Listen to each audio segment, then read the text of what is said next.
하나님 아버지의 말씀은 마태복음 14장 13절부터 21절까지의 말씀입니다. 마태복음 14장 13절부터 21절까지의 말씀 제가 읽고 말씀 나눕니다. 예수께서 들으시고 배를 타고 떠나사 따로 빈들에 가시니 무리가 듣고 여러 거울로부터 걸어서 따라간지라. 예수께서 나오사 큰 무리를 보시고 불쌍히 여기사 그 중에 있는 병자를 고쳐주시니라. 저녁이 되매 제자들이 나와 이르되 이곳은 빈들이요 때도 이미 저물었으니 무리를 보내어 마을에 들어가 먹을 것을 사 먹게 하소서. 예수께서 이르시되 갈 것 없다. 너희가 먹을 것을 주라. 제자들이 이르되 여기 우리에게 있는 것은 떡 5개와 물고기 2마리 뿐이니이다. 이르시되 그것을 내게로 가져오라 하시고 무리를 명하여 잔디 위에 앉히시고 떡 5개와 물고기 2마리를 가지사 하늘을 우러러 축사하시고 떡을 떼어 제자들에게 주시매 제자들이 무리에게 주니 다 배불리 먹고 남은 조각을 12바구니에 차게 거두었으며 먹은 사람은 여자와 어린이 외에 5,000명이나 되었더라. 아멘. 여러분이 주부에 보시면 익숙하지 않은 단어 하나가 등장합니다. B-A-R-U-C-H.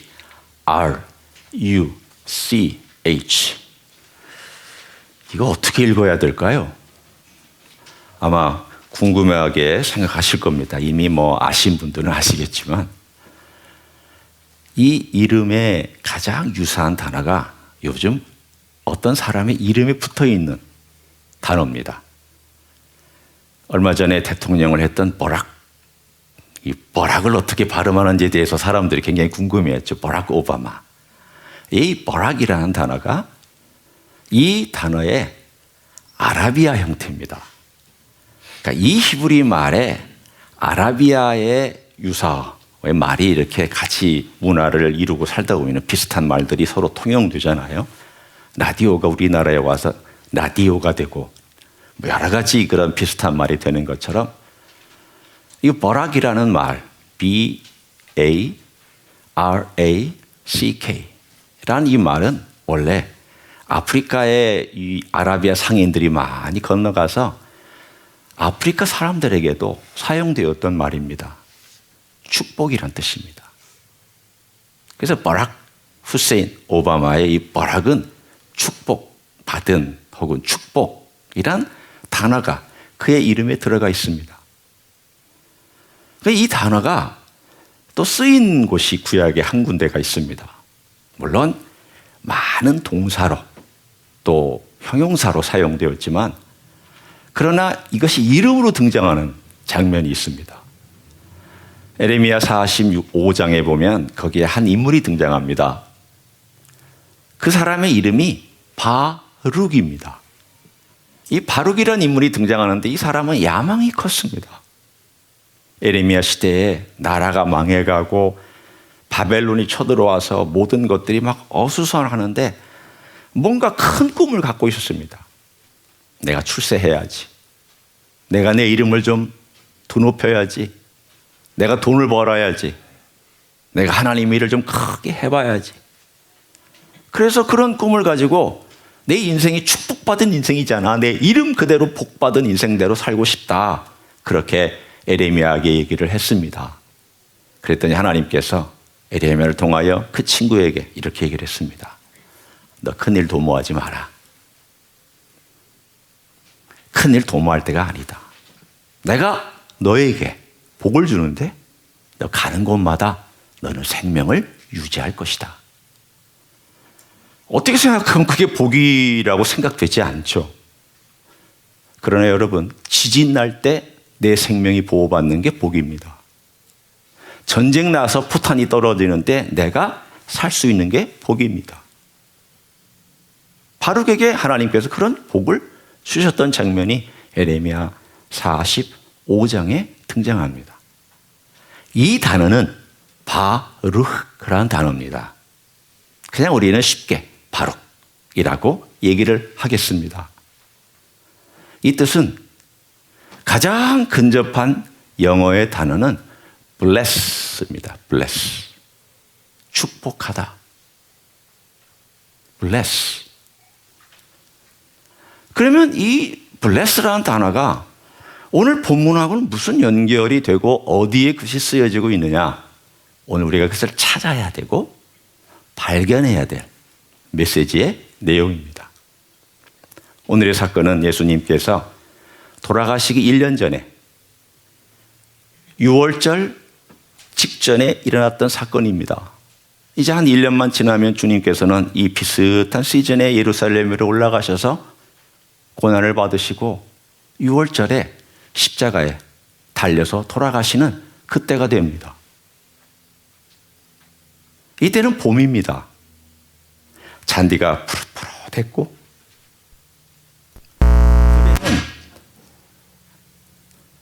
조시는 분 깨시라고 들에는 꽃들이 활짝 폈습니다. 제가 너무 잔잔하게 얘기하니까 갑자기 쇼크를 줬습니다. 많은 사람들이 예수님을 쫓아왔습니다. 예수님이 물러나셨거든요. 왜 물러나셨는가 하면 세례 요한이 목을 베어 순교했습니다. 그 시점으로부터 예수님은 대중사역을 어느 정도 정리하고 제자들에게 집중하는 사역을 하셨습니다. 이제 내가 남은 1년 동안 제자들을 키워야 되겠다. 그동안도 3년 동안 제자들을 데리고 다녔지만 그 전에는 대중사역을 많이 하셨습니다. 병 고치시는 일, 이 마을 저 마을 가서 전도하시는 일, 제자들을 보내서 회개하라고 하나님 나라 가까웠다고 외치시는 일, 이런 많은 일들을 하셨습니다. 그러다가 세례 요한이 목뱀을 당한 바로 그 시점부터 쭉 빠지셔서 제자들에게 집중하고 제자들을 훈련시키고 제자들이 이제 내 사역을 이어받을 준비를 하기 위하여 그렇게 시간을 보냈습니다. 그런데 어디서 사람들이 소문을 듣고 예수님이 빈들로 가셨다라는 얘기를 듣고 우르르 몰려왔습니다. 바로 그때가 오늘의 본문의 이야기가 등장한 배경입니다. 이때는 아직 보리가 추수가 되기 직전이지만 이른 보리들이 조금씩 나오기 시작하는 때입니다. 밀은 없습니다. 밀은 5월달이나 돼야 나오고 4월 말이나 돼야 나옵니다. 따라서 이때는 우리나라의 춘궁기입니다. 우리 어른들은 춘궁기가 뭔지 아시죠? 사실은 저도 춘궁기가 뭔지 모릅니다. 우리 어머니, 우리 할머니들이 춘궁기 그래가지고 도대체 춘궁기가 뭔가 하면 꼭 봄 되면은 양식이 거의 떨어질 때, 그때 먹을 것이 별로 없어서 가난한 사람들이 제일 많이 굶고 힘들었던 때, 그때가 춘궁기라고 보통 얘기를 합니다. 유대 지방에도 춘궁기가 있었습니다. 그때가 언제냐? 바로 3월달, 이 즈음입니다. 아직 보리는 본격적으로 추수되지 않았고 밀은 이미 다 떨어졌고, 그래서 이제 겨우 가난한 사람들은 겨우겨우 그 나오는 보리를 가지고 조그마한 거친 보리떡을 만들어 먹던 그 시절, 여러분이 보리빵 드셔보셨습니까? 눈물의 빵을 먹지 않은 사람은 인생을 논하지 말라고 그랬는데 아마 보리빵을 먹지 않은 사람은 눈물의 이 인생에 대해서 나누지 말라고 그렇게 얘기할 수도 있을 것 같아요. 저는 보리빵을 먹고 자랐습니다. 그러나 사실은 맛있는 보리빵을 먹고 자랐습니다. 왜냐하면 보리로만 된 빵이 아니라 거기에다가 밀가루를 넣고 맛있게 넣어서 참 부드러운 그 보리빵에 꿀을 찍어서 먹었던 거니까 이거 완전히 제가 말하는 그런 게 아닙니다. 여기는 아무 밀가루가 들어가지 않습니다. 아무런 것도 들어가지 않습니다. 다만 보리로만 만든 이 빵입니다. 얼마나 거칠고 딱딱하겠습니까? 사람들이 모였습니다. 이 마지막 주님의 그 사역의 클라이막스처럼 느껴지는 이 광야에 사람들이 모여들었습니다. 보통 모여들면 이틀 내지 3일을 그 사람을 쫓아다니면서 메시지를 듣습니다. 여러분, 참 그 시대는 할 일도 없죠. 예, 할 일이 없습니다. 정말 할 일 없습니다. 왜냐하면 아직 보리는 추수를 해야 되는데 그렇게 막 안 나오고 있기 때문에 막간의 여유가 있습니다. 밀은 한참 남았습니다. 그래서 동네 사방에서 다 아직 추수도 시작되지 않는 그러한 시즌이기 때문에 나름 있는 음식을 가지고 조금씩 떡을 만들어서 예수님한테 가면 병을 고칠 수 있다더라.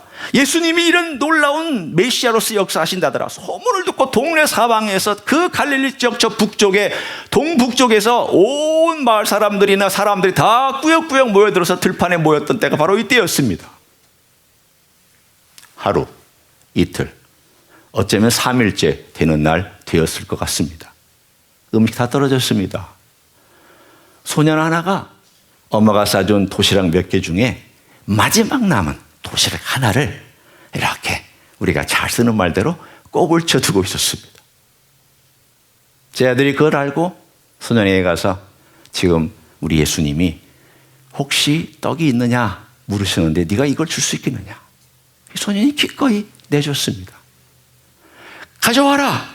그래서 주님께서 가져온 이것을 가지고 하늘을 우러러 축사하시고 그리고 이것을 떼어서 제 아들에게 나눠줬더니 먹은 사람의 숫자가 남자만 5,000명이었더라 라고 나옵니다. 몇 명입니까 그러면? 아마 어린아이들까지 데리고 다 왔고 이 소년도 이렇게 온 걸 보면은 적어도 15,000명에서 2만 명은 됐을 겁니다. 한 도시가 예수님 바로 그분 앞에 음식을 먹기 위해서 예수님만 바라보고 있는 그 장면이 어떤 분위기였을까? 설마 저걸 가지고 우리를 먹일까? 설마 저걸 가지고 무슨 기적이 일어날까? 아니나 다를까? 2만 명이라고 계산하면 떡 5개면은 10만 개의 떡. 2마리라고 만약에 여기 나온 대로 우리가 그대로 곱해서 2만 하면은 4만 마리의 생선. 이 과학적으로 말이 됩니까? 요즘처럼 복제할 수 있잖아요. 그것도 살아있는 거 복제하지. 이게 생선 튀긴 거 복제하는 거 봤습니까? 빵 복제하는 거 봤습니까? 요즘 체세포 떼내가지고 복제하는 것 있습니다. 내가 사랑하는 강아지 복제해달라고 죽었는데 그래서 어디 사우디아라비아 공주인가 누구 복제해줬더니 그 강아지가 쩔뚝거리더랍니다. 그래서 황우석 박사가 왜 큰일 났다. 이거 쩔뚝거려서 어떡하냐 그랬더니 이 공주가 그 강아지를 보고 울더랍니다. 왜? 내 죽었던 강아지가 똑같이 이렇게 졸었다고. 이만큼 복제 기술이 발달이 있습니다. 그렇지만 떡 복제하는 거 혹시 들어보셨습니까? 튀긴 생선 복제하는 거 들어보셨습니까? 아니요. 그건 말도 안 됩니다. 과학적으로 정말 말이 안 되는 사건입니다. 그러나 역으로 한번 생각해 보십시오. 어떻게 생각해 보시냐면 옛날 하나님께서 광야에서 이스라엘 백성을 40년 동안 먹이실 때에 만나를 먹이셨습니다. 이 만나가 아침만 되면 하늘에서 뚝뚝 떨어졌습니다. 지면에 하얗게 눈처럼 쌓였다고 그랬습니다. 한번 생각해 보십시오. 하나님이 하늘에다 공장 차려놓고 있었습니까? 어떻게 이걸 주셨습니까? 있지도 않은 재료 가지고 어떻게 만들어서 그것도 40년 동안 200만의 인구가 매일 먹도록 안식일만 빼고 매일 먹도록 그렇게 주셨습니까? 40년 동안 200만을. 그거에 비하면 오늘 2만이라고 아무리 숫자를 따져도 2만에 오병이어는 이미 재료가 있는 것 가지고 주님께서 2만 명을 먹이시는 게 뭐 그리 대단한 일이겠습니까? 역으로 생각해 보십시오. 천지를 창조한 하나님께는 그리 큰 일이 아닙니다. 오늘 이 이야기는 우리들에게 뭘 전해주고 있을까요? 메시지는 간단합니다. 명확합니다. 떡으로 대표되는 생명의 그 근원은 하나님께 있다. 아버지께 있다. 너희들이 아버지께 와서 아버지를 바라보고 아버지께 간구하고 아버지를 의지하고 그 아버지께서 너희들이 공급해 주실 것을 믿고 그리고 그대로 살아가면 너희 삶에 주님께서 채워주시고 공급해 주시는 풍성함이 있다라는 것을 오늘 이 사건을 통해서 우리들에게 전하고 있습니다. 그런데 제가 오늘 정작 전달하고 싶은 메시지가 오늘 이 스토리 가운데 연결고리가 되는 중요한 짤막한 대목이 있습니다. 저는 제가 이 설교를 여러 번 했습니다. 목회한 지 한 30년 이제 넘어가고 있는 이 시점에서 여러 번 설교도 했고, 제가 여기 미국 와서는 설교를 했는지 안 했는지 기억이 안 나요. 그때 하여간 여러 번 설교를 했어요. 그런데 왜 나는 이걸 못 봤을까? 여러분, 그럴 때 있잖아요. 어떤 때는 성경을 보다가 와, 이런 게 여기 있었네 라고 하면서 못 본 게 있습니다.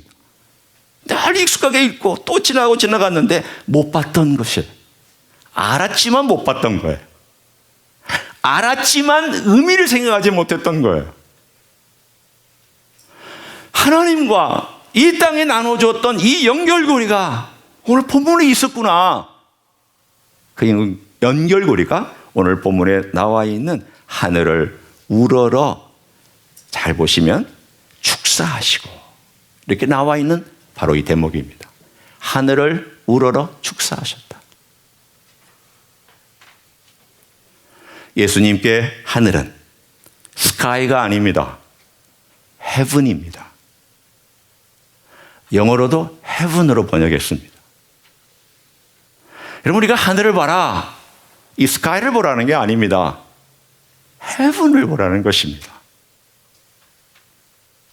예수님이 이 땅에 오셔서 늘 아버지 하나님과 늘 하나됨과 그리고 그 밀접함과 친밀함에 대하여 늘 얘기하셨습니다. 아버지와 나는 하나다.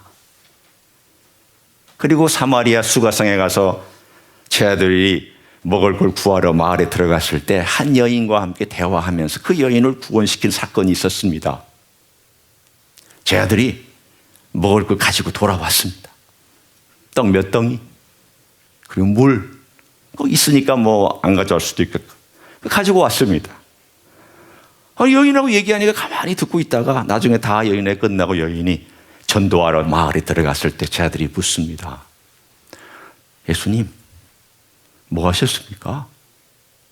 예수님이 대답합니다. 나는 너희들이 알지 못하는 양식이 있다. 그랬더니 제 아들이 얘기를 합니다. 아니, 우리 말고 또 양식을 갖다 드린 사람이 있습니까? 우리는 늘 이런 제자들하고 참 비슷합니다.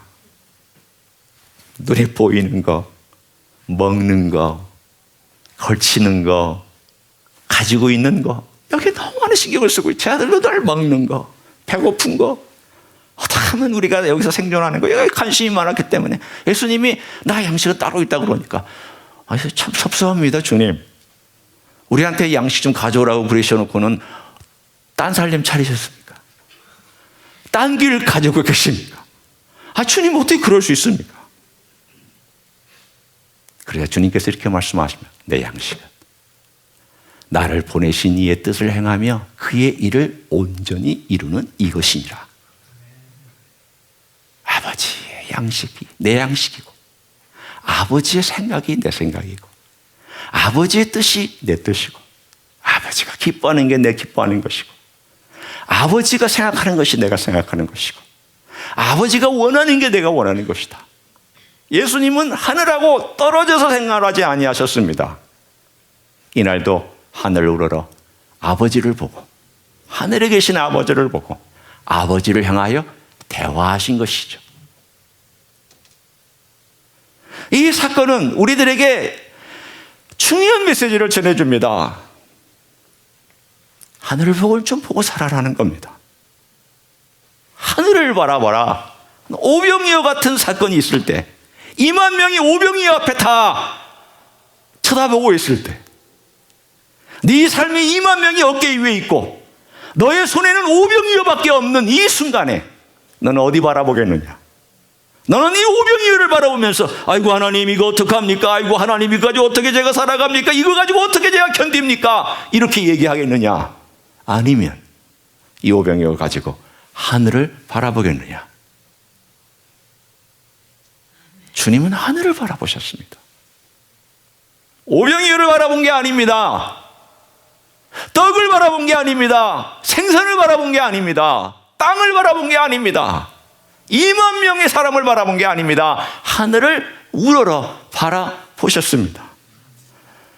여러분, 저는 이걸 그동안에 그냥 지나치면서 읽었습니다. 너무 감사하고 너무 좋구나.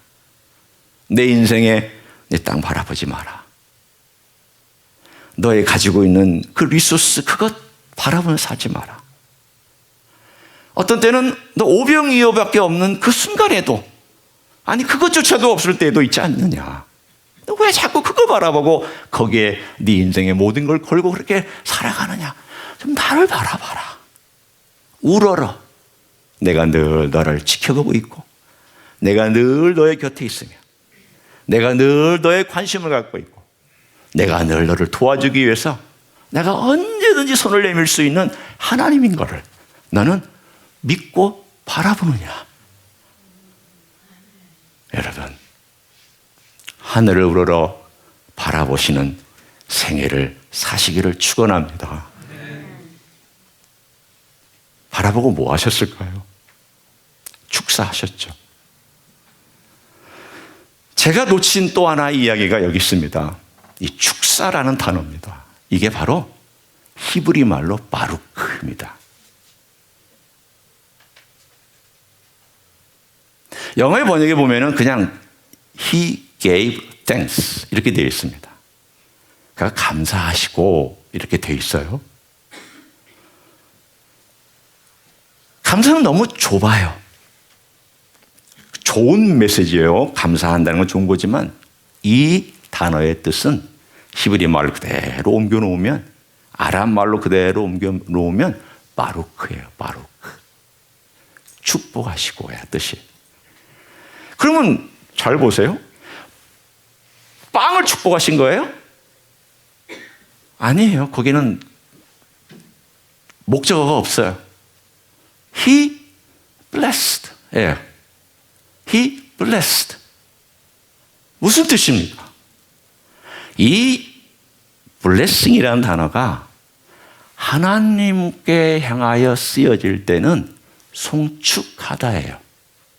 똑같은 단어를 써요. 구약에서 바루크, I 바루크. 그러면은 하나님을 송축하는 거예요. 제사장이나 하나님께서 그 아래에 있는 사람들을 향하여 바루크는 축복하다예요.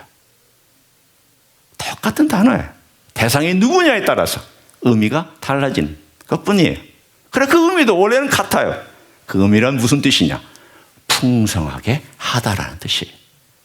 영어로 말하면 enrich, enlarge, enhance. 풍성하게 하다, 확대하고 넓히다, 그리고 높이다, enhance, 이런 뜻이에요. 다른 말로 하면 이 생애 가운데 주님께서 떡을과 그리고 생선을 들고 하늘을 우러러 하신 것은 하나님 송축합니다. 내 생애를 이 땅에 오게 하시고 이 가난한 사람과 약한 사람들과 이 목마른 사람들과 배고픈 사람을 제가 사랑하며 이들을 섬길 수 있게 해주셔서 감사합니다. 하나님께서 드린 송축이에요. He blessed. 하나님께서 도대체 뭘 예수님을 축복해 주셨어요? 생각해 보세요. 아니, 인간적인 생각, 우리 요즘 아이들의 말은 이렇게 말하잖아. 좀 부잣집 아들로 태어났으면 좋겠다고. 좀 부잣집 딸로 좀 태어났으면 좋겠다고. 그래가지고 엄마가 아빠가 좀 돈 좀 팡팡 밀어주고 좀 좋은 대학도 갈 수 있게끔 해주셨으면 얼마나 좋았을까 하고. 근데 예수님 좀 생각해 보세요. 예수님은 모세보다도 못했어요. 모세는 그래도 40년이라도 꿀맛이라도 봤잖아요. 애국 궁정에 가서 화려함도 맛봤잖아요. 비록 나중에 40년 동안 광야에 있었지만 그래도 맛은 봤잖아요. 예수님 하도 지지리도 가난한 곳에 태어나셨어요. 요셉은 일찍 죽었어요.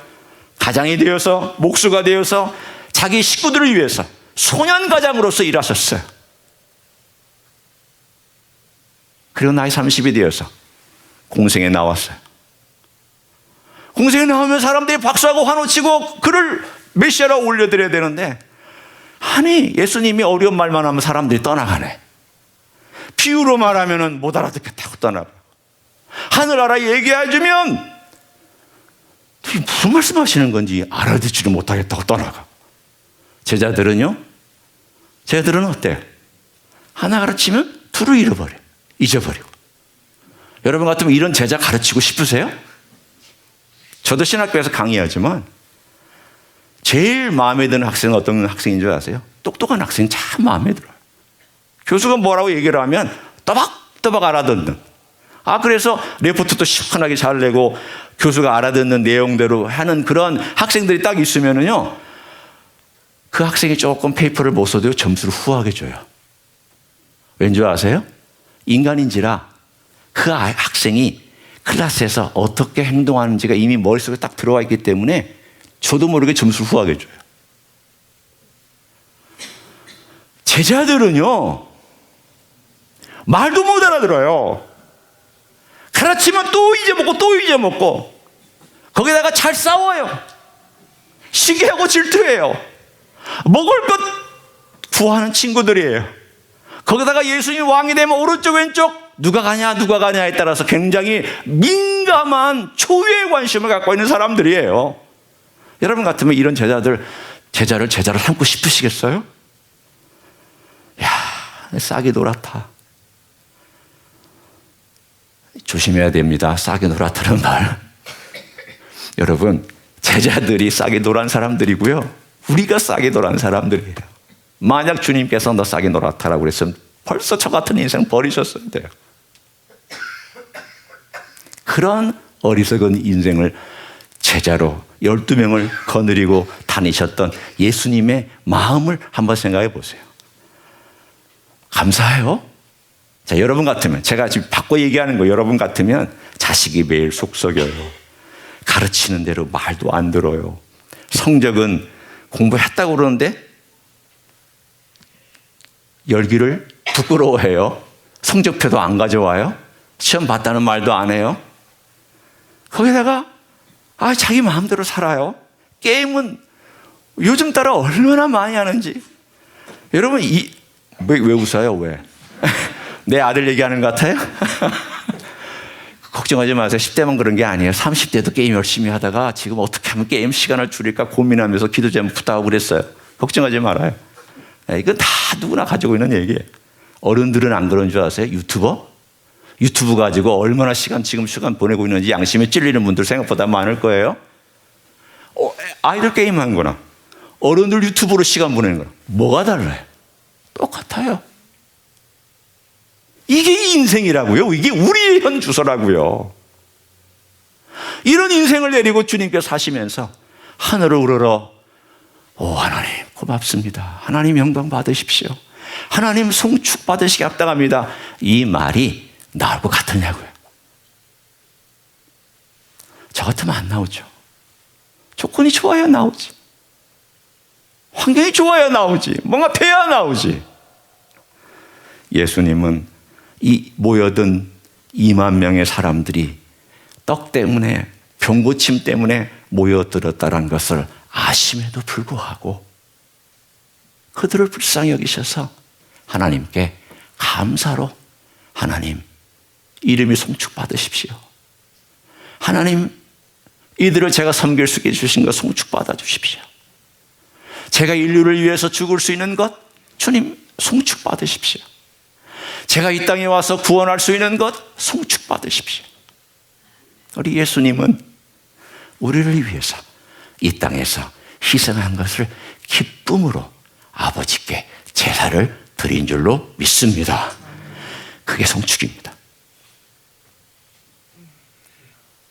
그게 주님께서 하나님을 블레스한 겁니다.